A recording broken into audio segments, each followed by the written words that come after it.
I recently got really good at a phone game, and then I found out that it turns out it was made for cats.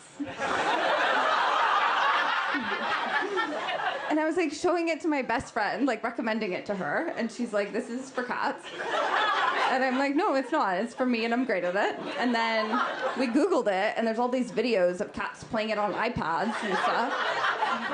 So the name of the game is called Tap Tap Fish. That is comedian Sophie Buddle telling the story of how she, and this is a quote, found out that she was dumb. I don't think it's true. I think this could happen to anyone, but Sophie Buddle joins us now on More to talk about her shows this week at the Comedy Cellar. That was incredible. Oh, thank you. And you didn't know this, but my co-host here, Jason, is a huge cat guy. So that was right up his alley. We should talk about it. Yeah, you guys should. I think he wants to download the app. You should play Tap Tap Fish. It's actually very good for enrichment. Okay. Cat enrichment? I enrichment? actually often have people come up to me after I do that joke, and they're like, I love Tap Tap Fish. And I'm like, oh, when did you find out that it's for cats? And they were like, during your set. Yeah. And so it seems like actually it is a very well-designed game. It must be. You got to be quick. And that's important. You know, it's got the brain neurons firing. Yes. So you're all about educational. I'm studying, basically. Exactly.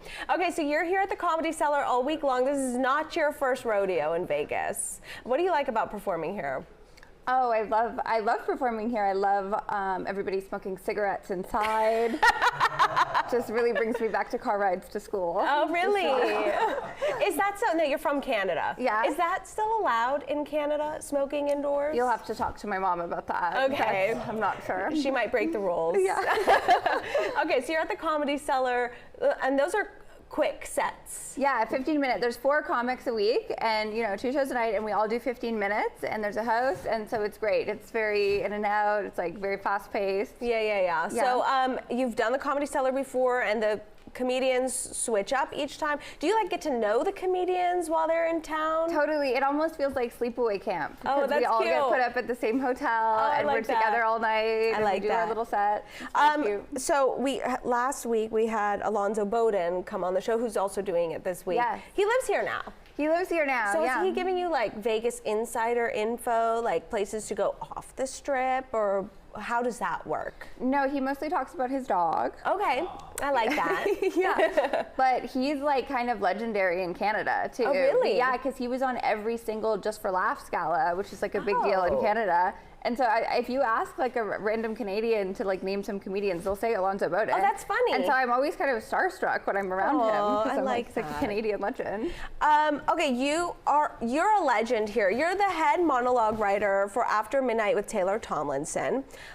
Do you find it more challenging to write for other comedians versus yourself, or how does that work? Well, so with Taylor, because I open for her so much on the road, and her and I are around the same age, and we've both been doing stand-up for so long, it's much easier to write for her than for other people, because I understand her voice so much, and we have a lot of the same points of view, which is usually the challenge when you're writing for other people is if you don't have the correct point of view, everything ends up being kind of false. Right. And so because her and I, come from the same place for so many things, it's quite easy. But I have written for other shows where it is harder to write for other people. Yeah. I wrote on a show in Canada that was it's a great comedy show, but it's it is for elderly people. Okay. And so I did notice after years of writing on that show, it was creeping into my stand-up. Really? A little bit, yeah. Were you I don't know, we were joking yesterday about hoarding butterscotch candies in your purse. Did you start doing stuff like that? Exactly. Okay, got it. That. Yeah. I love that. You have a podcast too, Obsessed with Sophie Buddle.